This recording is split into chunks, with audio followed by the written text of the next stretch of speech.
This is a Course of Love reading number 78. This precedes 77, which was shortened because of an interruption, but I'm going to continue starting with the last paragraph of reading 76. Perceptions of levels is a function of time, and thus it seems that great amounts of time are needed before change of a lasting nature can occur. This is why miracles save time, for they integrate all levels, temporarily collapsing time. Time is actually a measurement of learning, or the time it takes for learning to pass from one level to another through experience, for here learning is experienced in time. In order for your experience base to change from that of learning in separation to that of learning in unity, learning from what unity can teach you must be birthed as an idea. To hear or learn of another's idea is not to give birth to it. You thus must each experience the birth of the idea of learning from unity, in order for it to come from within and leave not its source. An idea of mine can only become an idea of yours through your relationship with it.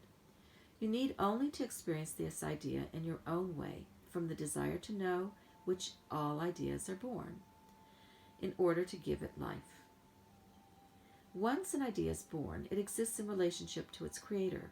All that remains now is a choice of participation. In unity, all that you desire was participated in fully by a mind and heart combined in wholeheartedness. You knew yourself to be the creator and loved all that you created. You did not desire and fear something at the same time, and your desires did not change from moment to moment. What you desired, you experienced fully with your whole being, making it one with you. That you kept yourself from desiring anything fully here is what makes this existence so chaotic and erratic. A mind and heart in conflict is what keeps you from desiring anything fully, and thus from creating. Thus, the integration of mind and heart must be our goal in order for you to create the state in which unity can be experienced. Obviously, this is up to you. As you choose to create a state of separation, you must choose to create a state of unity. If you come, it can come as no surprise to you that your mind has ruled your heart. What this course has thus far attempted to do is to briefly change your orientation from mind to heart. This is a first step in what will seem now like an attempt to balance two separate things, but in reality an attempt to unite what you have only perceived as separate. If the heart is the center of yourself, where then is the mind? The center is but the source in which all exists as one mind. To say this to you before we loosen some of your perceptions about the supremacy of the mind, however, would have been folly. The one mind is not as you have perceived your mind. The one mind is but a mind in which love rules, and mind and heart are one. We will proceed by calling this wholeheartedness, rather than mind or heart. A wandering mind is seen as quite the norm, and thoughts that dart about in a chaotic fashion are as acceptable and seemingly as inevitable to you as breathing. A split mind is seen as not much less normal, although it is recognized that a split mind makes decision-making difficult. You are already told that the only exercise for your mind that would be included in this course of love is that you dedicate all thought to union. This now must be seen in two dimensions rather than one.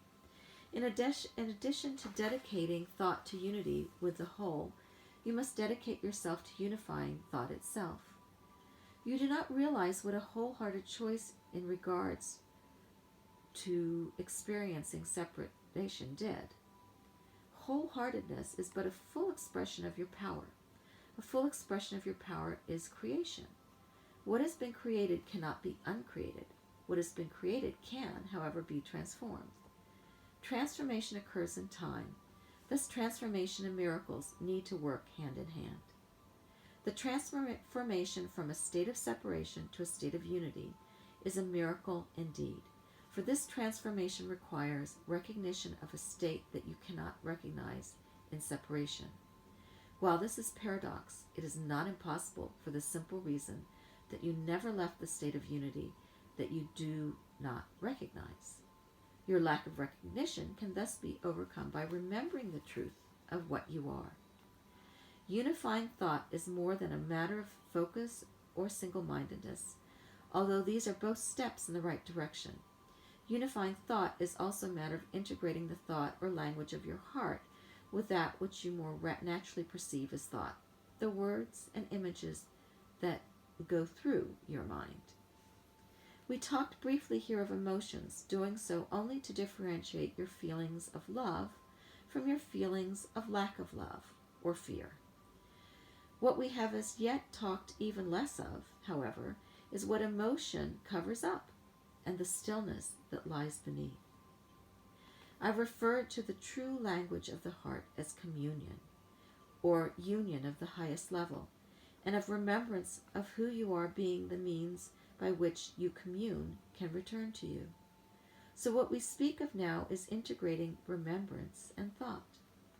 While we spoke of what you think of as emotion being reactions of the body to stimulus, we did not speak of the stimulus itself. Before we do so, we must clarify further the function of the body as a learning device. Your body seems to experience both pleasure and pain, yet as a learning device it is neutral. It does not experience, but only conveys that which can be experienced to you. You then relay a reaction back to it. This circular relationship between you and the body is the perfect relationship for the purpose of learning, since both the experience and the reaction to the experience can be learned from, and because the learner can choose both.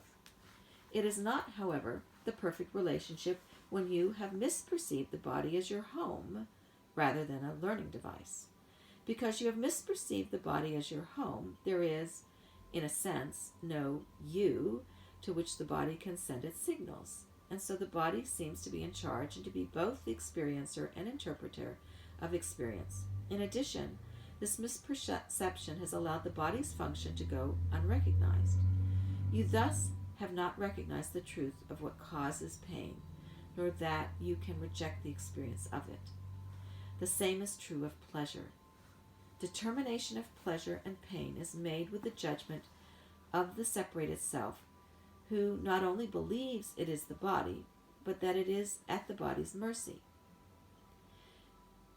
Yet the body has no mercy to offer the separated self. It is only a learning device.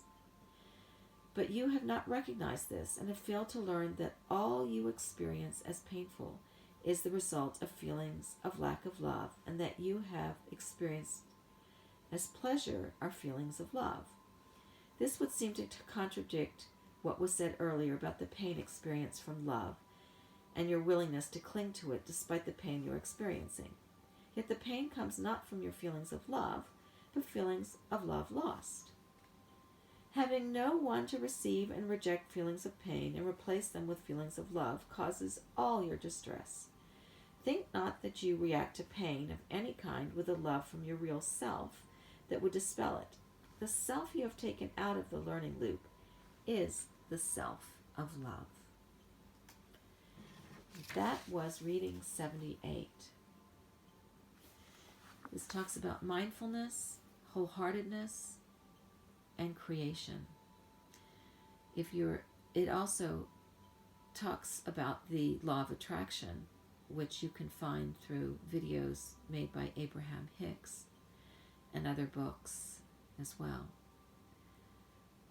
This reading 78 is full of so much remembering of our wisdom that's worth listening to again, and then worth allowing yourself to explore some of the other books and teachings and teachers and even nature, and really use your body, your life, as a learning tool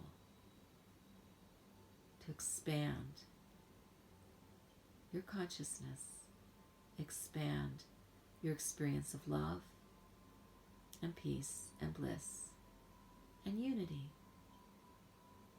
Go forward in this day with love and blessings.